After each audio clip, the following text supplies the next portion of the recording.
The Arab and his camel, अरब और उसका ऊँट। एन अरब हैड, एक अरब के पास थे, एक कैमल एक ऊँट, ठीक है। यानी कि एक अरब के पास एक ऊँट थे। वन कोल्ड नाइट, एक ठंडी रात। द अरब ले एस्लीप, अरब सो रहा था। इनसाइड द टेंट, टेंट के अंदर, ठीक है। यानी एक अरब के पास एक ऊँट थे, एक ठंडी रात। द अरब ले एस्लीप, अरब सो रहा था। इनसाइड द टेंट, टेंट के अंदर, तंबू के अंदर। वाइल द कैमल, जबकि ऊँट, स्टूड मतलब खड़ा था, आउटसाइड यानी कि बाहर, ठीक है। जबकि ऊँट जो है बाहर खड़ा था। एट मिड नाइट, मध्य रात को या फिर आधी रात को। द कैमल अवोक, ऊँट ने जगाया। हिज मास्टर, अपने मालिक को। एंड रिक्वेस्टेड हिम, और उससे निवेदन किया, अनुरोध किया। टू अलाउ हिम, उन्हें अनुमति देने के लिए। टू पुट हिज हेड, अपना सिर रखने के लिए। इनसाइड द टेंट, टेंट के अंदर, तंबू के अंदर, ठीक है। यानी कि मध्य रात को ऊँट ने अपने मालिक को जगाया। एंड रिक्वेस्टेड हिम, और उनसे रिक्वेस्ट किया, अनुरोध किया। टू अलाउ हिम, उन्हें अनुमति देने के लिए। टू पुट हिज हेड, अपना सिर रखने के लिए, मतलब ऊँट को अपना सिर रखने के लिए।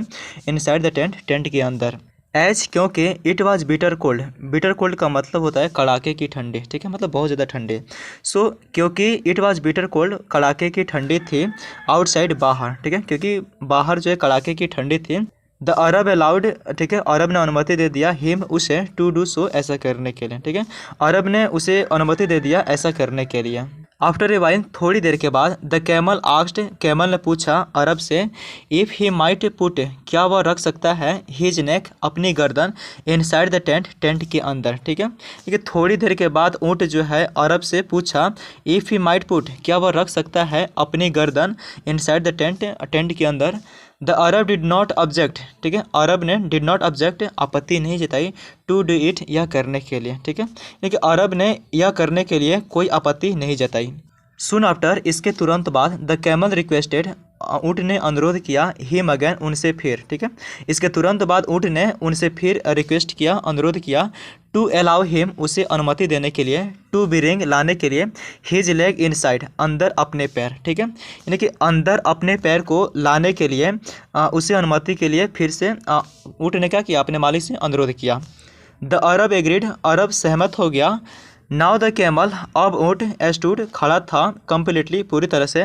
इनसाइड द ट्वीट, ट्वीट के अंदर, ठीक है। यानी कि अरब जो है सहमत हो गया। अब ऊँट जो था स्टूड कम्प्लीटली, पूरी तरह से खड़ा था। इनसाइड द ट्वीट, ट्वीट के अंदर, ओके। बट एज, परंतु चूँकि। There was not space enough, enough का मतलब है पर्याप्त, स्पेस का मतलब है जगह, ठीक है। परंतु चूँकि there was not space enough, ठीक है, पर्याप्त जगह खाली नहीं थे। फॉर बोथ ऑफ देम, उन दोनों के लिए, ठीक है। फॉर बोथ ऑफ देम का मतलब हुआ उन दोनों के लिए पर्याप्त जगह खाली नहीं थे। ही पुश्ड द अरब, ठीक है, उसने अरब को पुष्ट कर दिया, धकेल दिया। कौन ढकेला, तो कैमल जो था, ऊँट था, ठीक है। लेकिन ऊँट ने क्या किया कि ही पुश्ड द अरब, उसने अरब को धकेल दिया। आउटसाइड, बाहर की ओर। टू सीवर, कांपने के लिए। इन कोल्ड, ठंड में, ठीक है। यानी कि टू सीवर इन कोल्ड, ठंड में कांपने के लिए बाहर जो है अरब को उसने धकेल दिया। मोरल, नैतिकता। Nip the evil in the bud, बुराई को जड़ से खत्म कर दो। सो गाइस, ये शॉर्ट इंग्लिश स्टोरी का इंग्लिश टू हिंदी ट्रांसलेशन यहीं पे समाप्त होती है। मैं ऐसा करता हूँ कि आपको बहुत ज़्यादा पसंद आए होंगे। आपको स्टोरी कैसी लगी कमेंट बॉक्स में कमेंट करके जरूर बताइएगा, क्योंकि आपकी हर एक कमेंट मुझे प्रेरित करती है इस तरीके के स्टोरी लेकर उपस्थित होने के लिए।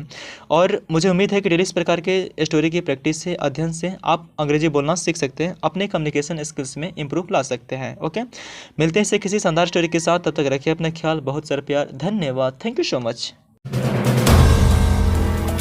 If you like the video, do like, comment, share and subscribe.